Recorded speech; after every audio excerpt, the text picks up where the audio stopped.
ভাল লগা অনুভৱ এটি নিজতেই থোৱা সাঁচি আজি যেন চকুৰ আগতে সজি আকাশলে চোৱা না তৰা ফুলক সোধা না তুমি অহা বাটে সুবাসৰে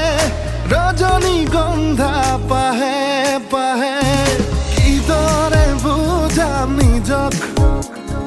কিদৰে সজাম নিজক কিদৰে